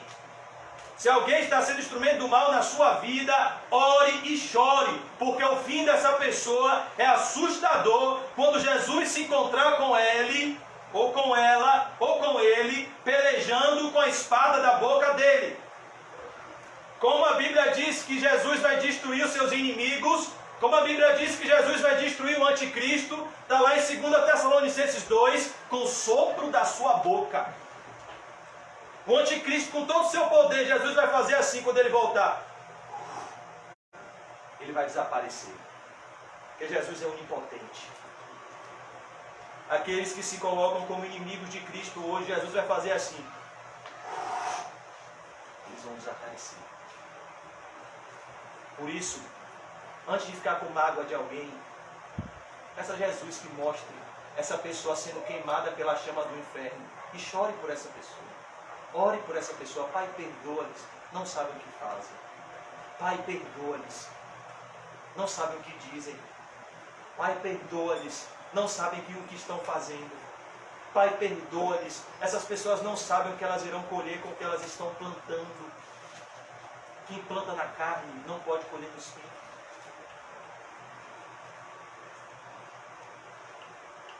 Verso 17. Concluindo, quem tem ouvidos, ouça o que o Espírito, o que João está dizendo, o que Jesus está dizendo, e João está passando para o pastor de Pérgamo ouça o que o Espírito diz às igrejas. Ter ouvidos para ouvir a mensagem de Deus é um milagre. Nem todos têm ouvidos para ouvir. Isaías começa o seu livro e diz: o boi conhece o seu dono, o jumento o seu possuidor, mas o meu povo não me conhece. O sol obedece à ordem de Deus, a lua obedece à ordem de Deus, as estrelas obedecem à ordem de Deus, e o homem não obedece às ordens de Deus.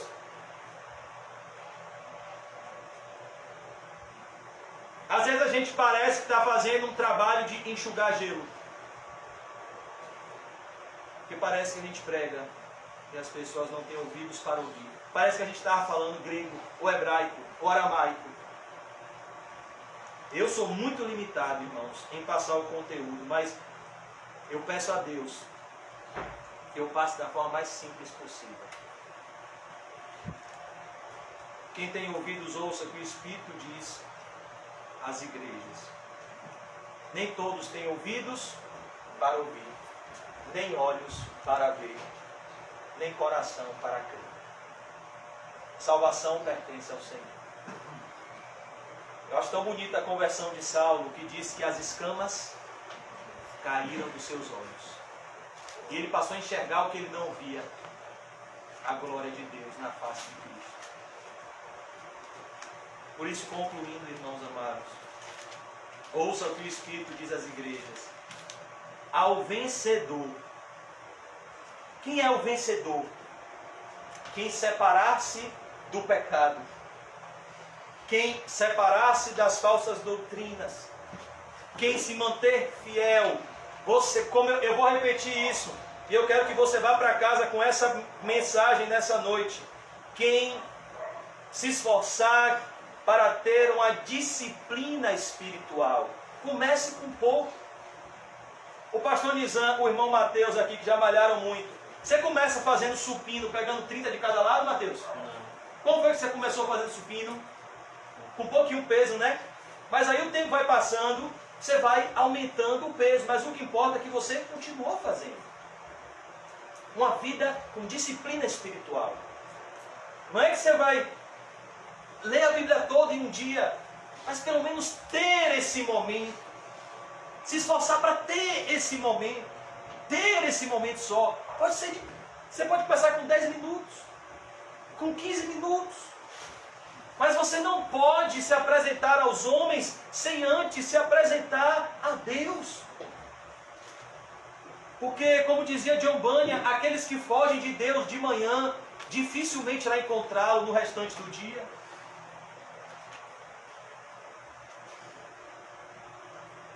Por isso que ele diz ao vencedor, vai vencer, irmãos, quem tiver o fruto do Espírito. E o fruto do Espírito é domínio próprio.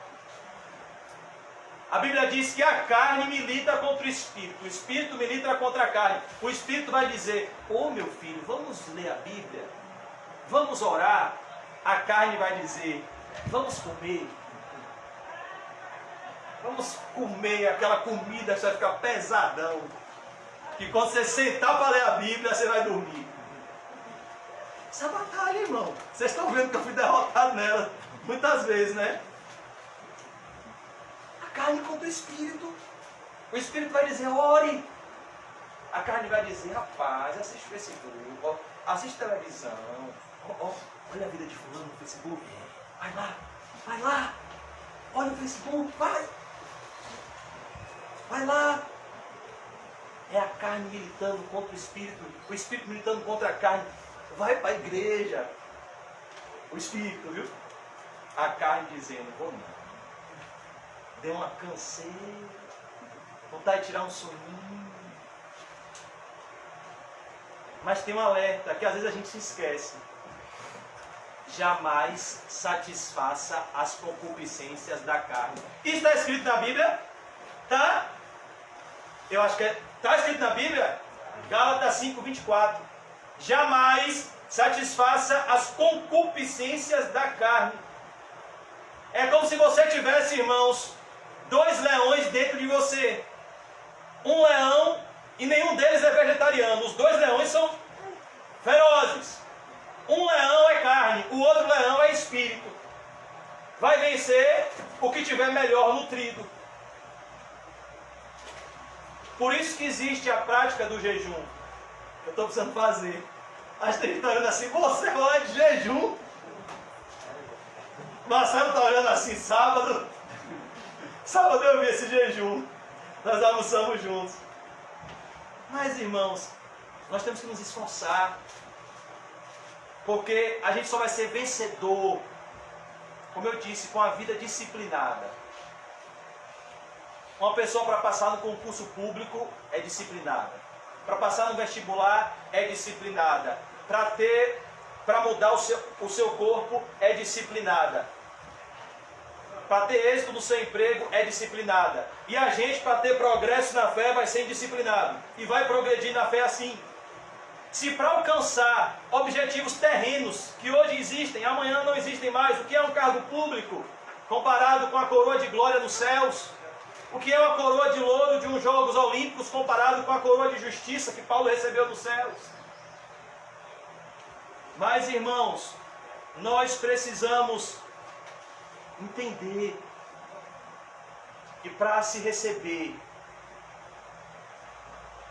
a vitória daquele grande dia, nós temos que ter uma vida de disciplina. Quer ver uma disciplina espiritual que a gente tem que ter todo dia? Eu vou dar um exemplo prático que vai ficar bem fácil para a gente. Quem aqui já recolheu o lixo de casa? Todo dia a gente tem que pegar o lixo e jogar o lixo fora, não é isso? O caminhão do lixo passar e pegar. Pronto. A gente tem que fazer isso todos os dias com nossos pecados. Um momento a sós com Deus para ter uma disciplina de tirar esse lixo que está dentro da gente e levar para o caminhão de lixo passar. E dar para o caminhão de lixo passar, que é o sangue de Cristo que nos purifica de todo o pecado. Pegar o lixo e botar para fora. Primeiro, reconhecer que errou. Confessar. Segundo, abandonar o erro. Deixar. Disciplina espiritual. Disciplina. Eu quero que vocês saiam daqui hoje só com isso.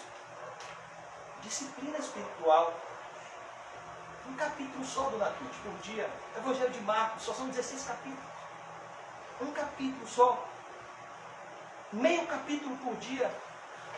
30 dias. Você vai ler o Evangelho de Marcos todo. Eu não quero colocar sobre vocês um fardo, como os fariseus que atavam fardos pesados, não carregavam com o dedo. Cada um na medida da sua proporção de fé, mas uma vida disciplinada. Quando foi que Davi caiu? Quando a indisciplina entrou na vida dele. No momento em que os reis deveriam ir para a guerra, Calmon, Davi ficou no palácio descansando e acordou de tarde. Cadê a disciplina, Davi? Por isso que tem gente que Jesus converte que é militar, que é o quê? Disciplinado. Marcou com o irmão Marcelo, 7 horas ele está lá. Aí Quinho bate a continência todo errado. Aí Marcelo exorta Quinho. Por que, irmãos? Disciplina. Eu acho tão bonito isso, pessoa disciplinada. Eu tenho tanta dificuldade para ter, mas eu acho bonito. Eu vejo mesmo a disciplina que meu pai tem para acordar. Todo dia ele acorda cedinho. Enquanto eu só vai no empurrão. Por isso que Quinho, o bichinho está indo trabalho comigo. Quinho, 8 horas. O bichinho, rapaz, tem hora que ele espera tanto que ele já está evangelizando quando eu vou pegar ele. Eu digo, olha, hoje mesmo ele estava conversando com um. Eu digo, olha, pelo menos Deus mandou uma alma para Quinho evangelizar. Uma alma com corpo. Para Quinho pregar. Ao vencedor. Olha que coisa, irmãos. Por que é que a gente prega assim? Que a gente quer se encontrar no céu.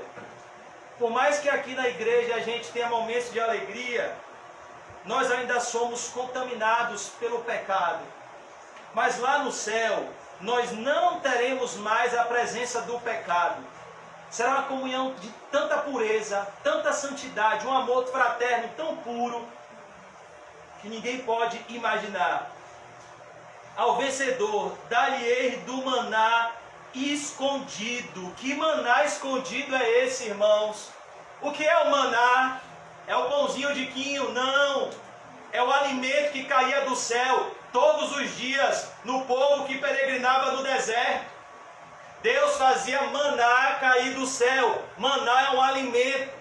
Mas aqui Jesus está falando que para aquele que vencer, para aquele que se manter fiel, para aquele que se arrepender, olha que coisa, ele dará um maná escondido.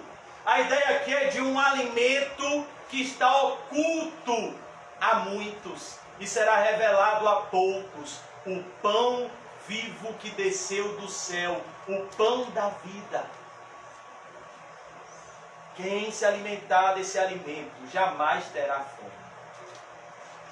Quem beber dessa água jamais terá sede. É o maná escondido, que não mata só a fome do corpo, mata a fome da alma. O maná que está oculto, o alimento escondido. Que alimento é esse, irmãos? Jesus, a comunhão com o Espírito Santo, a vida eterna. Jesus disse que para entrar na vida eterna tem que se alimentar desse alimento. Quem não beber da minha carne, quem não comer da minha carne, e não beber do meu sangue, não terá vida em si mesmo. Porque minha carne, Jesus disse, é verdadeira comida. Meu sangue, Jesus disse, é verdadeira bebida. Jesus estava dizendo da comunhão com a sua morte vicária na cruz. A identificação com o Cristo crucificado. Tem um falso profeta que disse que a gente tem que se identificar com o Cristo ressurreto, o Cristo vitorioso, o Cristo vencedor. Não. Nós temos que nos identificar com o Cristo crucificado, com o Cristo rejeitado, com o Cristo desprezado, com o Cristo sofredor. Eu estava conversando com uma pessoa hoje, quando Jesus disse: se alguém quiser vir após mim, negue-se a si mesmo, tome a sua cruz e siga-me. Siga-me para onde? Para o Salvador Shopping? Shopping Barra? Para o Habib's? Não, irmão, siga-me para o Calvário. Que às vezes a gente se esquece da terceira etapa.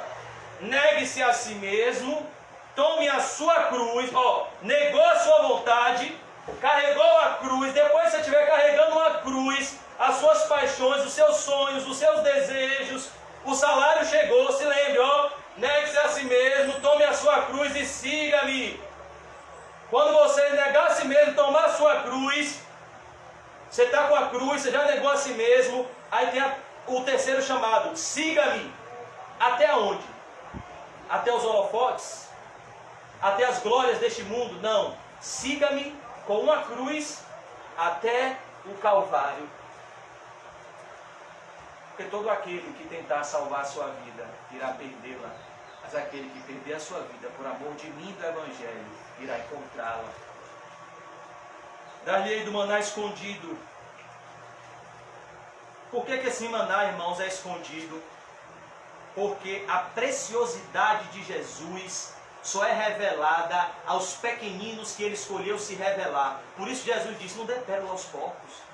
Você vai dar de um maná escondido desse, de uma pérola dessa, a quem não quer ouvir?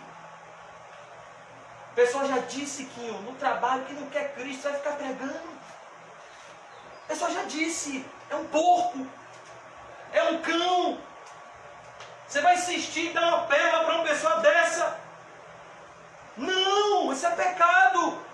É melhor você dobrar o joelho e orar para que Deus faça com essa pessoa o que fez com Lídia. Abra o coração, tire o coração de pedra, dê um coração de carne, e que essa própria pessoa venha falar: irmãoquinho, aquele dia que você pregou para mim, fale mais desse Jesus. Mas uma vez que você pregou e a pessoa esboçou uma rejeição, sacode a poeira dos pés, porque Jesus não está mendigando para ninguém seguir a Ele. O reino dos céus é como um tesouro oculto num campo. E aquele que acha esse tesouro vende tudo o que tem e aprecia esse tesouro no campo. É como uma pérola de grande valor, que ofusca o brilho de todas as pérolas. É Cristo. Onde o comerciante encontra essa pérola, vende tudo o que tem, compra essa pérola e vive a se deleitar nessa pérola que é Cristo. E às vezes a gente pensa que Cristo está precisando de seguidores. Ou a igreja está tão vazia. Ou acho que eu vou lá. Acho que eu vou lá para o culto do irmão José, ele é gente boa. Você vai para o culto do irmão José, então é o culto de Nadab e Abiú. É fogo estranho. Porque culto é um serviço a Deus. Eu vim aqui prestar um, com todas as minhas falhas. E se você está aqui é para prestar um culto a Deus também. Ao vencedor, valioso. Bem como lhe darei uma pedrinha branca. Olha que coisa. E sobre essa pedrinha, verso 17, é escrito um nome novo, o qual ninguém conhece, exceto aquele que o recebe. Irmãos, o que é essa pedrinha branca? Isso aqui é muito maravilhoso. Essa pedrinha branca era um testificado de absolvição num tribunal. Havia um costume no Oriente, aonde o juiz, quando ele dava uma sentença, se dava uma pedrinha preta ao condenado e uma pedrinha branca ao absolvido. O que Jesus está falando aqui, ele está usando o contexto da época. Por que que o livro de Apocalipse, irmãos, é cheio de símbolos? Porque João queria complicar as coisas? Não. João usa muitas figuras do Antigo Testamento em Apocalipse, muitos símbolos. Por quê? Porque a igreja estava em alta perseguição. Então ele escolheu falar em uma linguagem que somente os cristãos iriam entender. Para que porventura esse escrito, por exemplo, caísse na mão de um soldado romano, ele não entendesse nada. O que é pedrinha branca? O que é isso? O que é maná escondido? Isso aqui deve ser um escrito de pouca importância. Por isso que Apocalipse é um livro simbólico, é como o símbolo do peixe. Quem aqui já viu o símbolo do peixe no filme de Policarpo? O que é o símbolo do peixe? Era uma forma dos cristãos se comunicarem no momento de perseguição. Então a gente está num lugar, a gente está trabalhando no mesmo lugar e está num ambiente de muita perseguição. Aí eu vou lá no papel e boto um peixe. Aí outro colega de trabalho que fosse cristão já ia ver, aquele rapaz ali é crente. Era um símbolo. As outras pessoas não sabiam, mas os cristãos sabiam, para que eles pudessem se conhecer, edificar-se mutuamente. Deus escolheu assim. Ele não escolheu que fôssemos filhos únicos. Ele escolheu ser o Pai nosso. Ele escolheu que fôssemos irmãos e irmãs. Que maravilha. Então os símbolos representam isso. E aqui ele fala de uma pedrinha branca. O que ele está falando é: se você se alimentar do maná escondido, se você vencer, você receberá o atestado de absolvição no tribunal de Deus. E você irá ouvir: vinde benditos do meu Pai. Nenhuma condenação há para os que estão em Cristo Jesus. Pecados passados, presentes e futuros são todos lançados em Cristo crucificado. Você está justificado, perdoado de todos os seus pecados. Bem-aventurado é o homem a quem o Senhor jamais imputará pecado. Deus não vai lançar na sua conta o seu pecado, porque Ele lançou o seu pecado na conta de Cristo. E Jesus bebeu todo o cálice da ira de Deus no seu lugar, em seu favor, e morreu a morte que você merecia morrer, para que você pudesse viver a vida eterna. Por isso que ele diz aqui: lhe darei uma pedrinha branca, ou seja, um atestado de salvação. Quando o cristão, no peregrino, sai do Calvário, ele recebe o quê? Assim que aquele fardo cai, aí ele recebe o quê? Novas vestes. O anjo fala com ele: se alguém está em Cristo. Eu gosto do desenho, que tem um anjo que abre assim o pergaminho e diz: se alguém está em Cristo, nova criatura é. As coisas velhas se passaram, tudo se fez novo. Bem-aventurado do Senhor. Aí ele recebe um certificado. É como essa pedrinha branca. Você está perdoado. Trouxeram um paralítico até Jesus, 4 amigos. As pessoas pensavam, não, Jesus precisa curar ele da paralisia. Jesus, não, eu preciso curar ele da condenação eterna. Filho, perdoados estão os teus pecados. Jesus deu a ele o quê? Uma pedrinha branca. O que é que a igreja oferece? Uma pedrinha branca. A igreja oferece Cristo e este crucificado. A igreja oferece a você o perdão dos seus pecados e a vida eterna. Com a cruz para você carregar. Mas a recompensa é maravilhosa. Ainda nessa vida, irmãos. Ainda nessa vida a recompensa é maravilhosa. Mesmo, irmãos, que se você dissesse para mim, ou se você disser a um cristão, não existe vida após a morte. Vamos fazer uma hipótese. A regeneração é algo tão poderoso, tão verdadeiro, tão real, que se você disser para um verdadeiro cristão, olha, não existe vida após a morte. Viva a vida que você quiser viver, e você vai ter o mesmo destino que todos. O verdadeiro cristão vai dizer, mesmo que não tenha vida após a morte, mesmo que não tivesse, eu quero ser crente. Porque no cristianismo está a fonte do meu prazer. E é isso que me deixa doido. É isso que me faz acreditar na minha regeneração. Porque Jesus investiu muito caro em mim para desistir de mim no meio do caminho. Porque se não fosse o Espírito Santo, eu nunca iria gostar desse livro. Se não fosse o Espírito Santo, eu nunca iria gostar da Bíblia, não queria gostar dos irmãos, não queria gostar de orar, não queria gostar de ir para a igreja. Eu viria para a igreja contando as horas para acabar, como eu ia para a missa e pegava aquela liturgia católica que tinha escrito assim, o domingo. Aí eu olhava para aquilo olhava para mim. Meu pai, você vai ter que me dar meu lanche depois dessa missa. Para suportar isso aqui. Só o lanche, só uma promessa de um lanche, viu? Às vezes eu ia para a igreja lá do Bonfim, católica. Eu falava, se não fosse a sorveteria da Ribeira. Eu não vinha para esse negócio nem a pau. Esse padre falando um bocado de maluquice, esse pão branco ruim. Porque, irmãos, ser cristão é bom. Ainda nessa vida.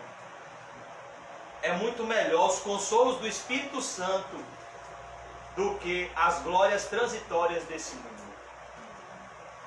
Você pode ter todo o dinheiro do mundo. Todo o dinheiro do mundo não compra um amigo verdadeiro. Sabia disso? Em todo tempo amo o amigo, e na angústia nasce o irmão. E há amigos mais chegados do que o irmão. Tem gente que é cheia de dinheiro, mas olha para um lado, olha para o outro. Rapaz, não tem um amigo verdadeiro que me dê atenção se eu não pagar a conta para ele. Não tem um amigo sincero que me ame pelo que eu sou, não pelo que eu tenho e posso oferecer a ele. Mas um crente tem o quê? Uma família. Que preciosidade. Pessoas que às vezes conseguem nos amar mais, que nós conseguimos amar mais do que nossos próprios parentes consanguíneos. Isso é o que, irmãos? É uma prova que o Espírito Santo existe. Uma vez, uma pessoa aqui da das Pombas que trabalhou com o Quinho falou assim para mim, rapaz, que negócio, né? Vocês assim, foi criado em ambiente diferente, nasceu em lugar diferente, não são parentes, e é um grude. É um negócio de um amor uns pelos outros. Só Deus para fazer isso, né? Eu falei, é só Deus. Só o Espírito Santo. E sobre essa pedrinha é escrito um nome novo. Por que um nome novo? Nós temos uma identidade nova. Você é um cristão, se eu sou um cristão, eu não sou o melhor José. Não. As coisas velhas se passaram, tudo se fez novo. Eu sou um novo José. Uma nova pessoa. Por isso que tinha gente que Jesus mudava até o nome. Simão, filho de Jonas. Agora seu nome é Pedro. Saulo, agora você é Paulo, pequeno. Acabou esse negócio de tourão. Agora você é pequenininho, ovelhinha. Quando o negócio pegar, você faz bé. Acabou esse negócio de touro, chifre, morreu. Eu tirei lá do caminho de Damasco. Agora eu fiz tudo novo, um nome novo, uma vida nova, um coração novo. Uma família nova. Deus é bom, o qual ninguém conhece. Olha que coisa, exceto aquele que o recebe. Ninguém conhece tanto sobre a autenticidade da sua conversão do que o próprio converso. Ninguém pode dizer tanto para você acerca do seu relacionamento com Deus hoje do que a sua própria consciência. Porque o homem vê a aparência, Deus vê o coração. Você pode olhar para uma pessoa aqui hoje e dizer, rapaz, que homem de Deus. E Jesus dizer, vixe, não é nada daquilo que está aparentando. Jesus viu uma figueira, tinha folhas, mas não tinha folhas. E você pode olhar para uma pessoa hoje e dizer, rapaz, fulano é atribulado, rapaz. Rapaz, fulano vai louvar e é uma agonia. E samba para um lado, samba para o outro. E vai à igreja, conversei com a alma. Rapaz. E aí às vezes Jesus pode dizer, fulano está melhor do que esse crânio que parece que está bem. O homem vê aparência. Deus vê coração. Há um ditado que é verdadeiro, as aparências enganam. Jesus disse que há últimos que serão primeiros, há primeiros que serão últimos. Enquanto Judas estava lado a lado com Jesus, Saulo de Tarso estava sendo doutrinado aos pés de Gamaliel, com ódio e fúria dos cristãos, crescendo na lei judaica. Mas enquanto Saulo nem conhecia Jesus, Jesus amava Saulo. E Judas apostatou. Mas rapaz, e quem viu Judas pregando? Rapaz, teve um tal de discípulo aí que entrou na minha casa, orou e todo mundo foi curado. Ele pregou, rapaz, pregou de um jeito que eu fiquei, moça, eu chorei. Cadê ele? Eu quero dar um presente a ele. Eu quero dar um colchão para ele. Foi ele que evangelizou. Se o senhor gosta de deixar, acho que vai ser difícil esse colchão sair. Vamos orar. Só o travesseiro e olha lá, né, Quinho? Cadê ele? Rapaz, você não sabe. Ele se enforcou. Aquele que me evangelizou, que pregava tão bonito, foi. Morreu. Judas Iscariotes. Primeiros que serão últimos. Jesus passou a noite toda orando. Escolheu os 12 e os designou para apóstolos. E estava lá Judas. Mas Paulo, últimos que serão primeiros. Jesus está falando ali de inclusão e exclusão no reino dos céus. Tem pessoas que vão dar fruto com pouco tempo de igreja. Tem pessoas que vão passar a vida toda na igreja e não vão dar fruto. Um novo nome, o qual ninguém conhece, exceto aquele que o recebe. Somente aquele que tem paz com Deus verdadeiramente sabe que é receber a paz de Deus. Por isso, não viva de aparências. Não viva de aparências. Somente Deus pode satisfazer o vazio do seu coração. As pessoas que você pode ser tentada a buscar um aplauso, não te amam de verdade. Jesus, que é aquele que você deve agradar, te ama de verdade. Por isso que Paulo disse, importa agradar a Deus do que agradar os homens. Porque a Bíblia diz, maldito o homem que confia nos homens, mas bendito é o homem que confia em Deus.